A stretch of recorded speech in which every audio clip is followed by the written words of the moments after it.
Hello friends, இன்றைக்கி நம்ம என்ன பார்க்க போகிறோம்னு பார்த்தீங்கன்னா, நாங்கள் சின்ன வயசாக இருக்கும்போது எங்கள் அம்மா கீரை சாதம் இப்படி தான் செஞ்சு கொடுப்பாங்க ஸ்கூலுக்கெல்லாம். அந்த ரெசிபியை பற்றி உங்கள்கிட்ட தான் ஷேர் பண்ண போகிறேன். வாங்க பார்க்கலாம் வீடியோக்குள்ளே போய்.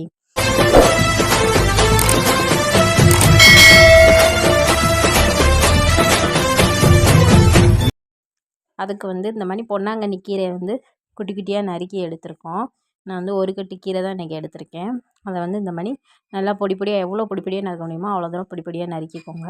நறுக்கிட்டு அதுக்கப்புறம் 2 பெரிய வெங்காயம் கட் பண்ணி வச்சுருக்கேன். அதுக்கப்புறம் பார்த்திங்கன்னா, உங்கள் காரத்துக்கு தகுந்தாப்பில் 4 பட்டை வத்தலோ இல்லை உங்களுக்கு எப்படி தேவையோ அந்த மாதிரி எடுத்துக்கோங்க. நான் 4 பட்டை வத்தல் எடுத்திருக்கேன். அதுக்கப்புறம் அரிசி எவ்வளோ அரிசி எடுக்கிறீங்களோ அதை எடுத்துக்கோங்க. அதில் 1/4 பங்கு பாசிப்பருப்பு இருக்க மாதிரி பார்த்து எடுத்துக்கோங்க. இப்போ பாசிப்பருப்பையும் போட்டுட்டு நம்ம அரிசியை நல்லா மிக்ஸ் பண்ணி விட்டுறலாம். எல்லா பக்கமும் பாசிப்பருப்பு கலர்ற மாதிரி நல்லா மிக்ஸ் பண்ணி விட்டுடலாம். அதுக்கப்புறம் பட்டை வத்தலை கிள்ளி வச்சுக்கோங்க. இப்போ ஒரு குக்கரில் நல்லெண்ணெய் சேர்த்துக்கோங்க. இந்த இதுக்கு அப்படின்னா தான் நல்லாயிருக்கும். நல்லெண்ணெய் ஒரு 2 டேபிள் ஸ்பூன் சேர்த்துக்கோங்க.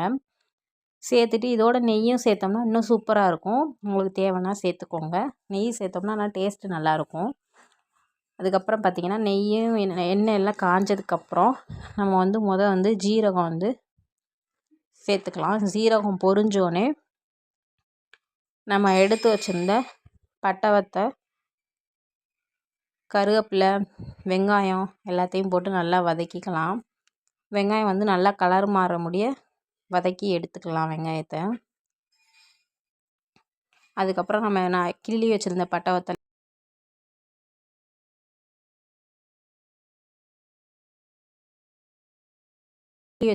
வத்தலையும் சேர்த்து நல்லா வதக்கி விட்டுக்கலாம்.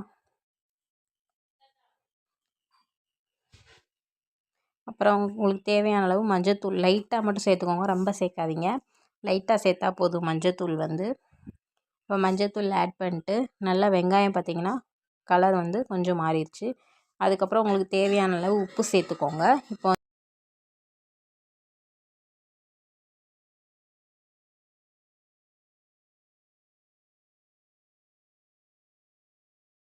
நம்ம கீரையை நல்லா வாஷ் பண்ணி எடுத்துக்கலாம். தண்ணியில் அலசி எடுத்துட்டு அதை இப்போ நம்ம இதோட குக்கரில் சேர்த்துக்கலாம்.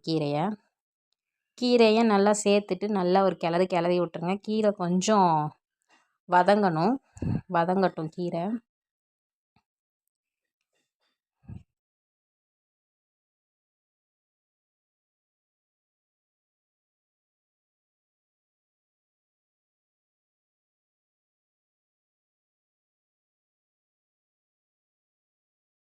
கீரை கொஞ்சம் வதங்கினதுக்கப்புறம் நம்ம சாப்பாடுக்கு நீங்கள் எப்படி தண்ணி சேர்ப்பீங்களோ அந்த மாதிரி சேர்த்துக்கோங்க. நான் காப்படி அரிசிக்கு 2 உலக்கு தண்ணி எடுத்திருக்கேன். நீங்கள் உங்களுக்கு எவ்வளோ எடுக்கிறீங்களோ அதுக்கேற்றாப்புல தண்ணி சேர்த்துக்கோங்க. இப்போ தண்ணி ஊற்றிட்டு நல்லா இதை கொதிக்க விட்டுருங்க.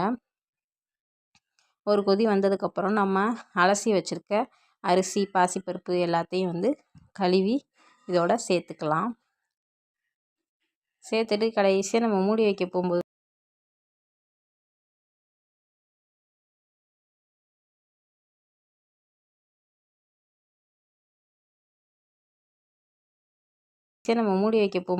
ஒரு 2 டேபிள் ஸ்பூன் அளவு நெய் சேர்த்துக்கோங்க.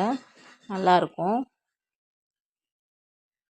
இப்போ உள்ள குட்டீஸ்லாம் கீரை அதிகம் சாப்பிட மாட்டாங்கல்ல. நீங்கள் இந்த மாதிரி செஞ்சு கொடுத்தீங்கன்னா கண்டிப்பாக அவங்க வேணும்னு கேட்டு சாப்பிடுவாங்க. எங்கள் வீட்டில் எங்கள் குட்டீஸ் சாப்பிடவே மாட்டாங்க. ஆனால் இது வச்சப்போ எனக்கு திருப்பி வச்சு கொடுங்கன்னு அவங்களாவே கேட்டு வாங்கி சாப்பிட்டாங்க. அவ்வளோ டேஸ்ட் சூப்பராக இருந்தது. சிம்பிளாக தான் இருக்கும் ரெசிபி. நீங்கள் குழந்தைங்களுக்கு லஞ்சுக்கு கூட நம்ம இந்த மாதிரி செஞ்சு ஸ்கூல் அப்போ கொடுத்து விடலாம். விரும்பி சாப்பிடுவாங்க. ஒரு 3 விசில் விட்டு எடுத்திங்கன்னா நமக்கு கீரை சாப்பாடு ரெடி ஆயிரும். உங்களுக்கு இந்த வீடியோ பிடிச்சிருந்துச்சுன்னா நம்ம சேனலை லைக் பண்ணுங்கள், ஷேர் பண்ணுங்கள், சப்ஸ்கிரைப் பண்ணுங்கள். தேங்க்யூ ஃபார் வாட்சிங்.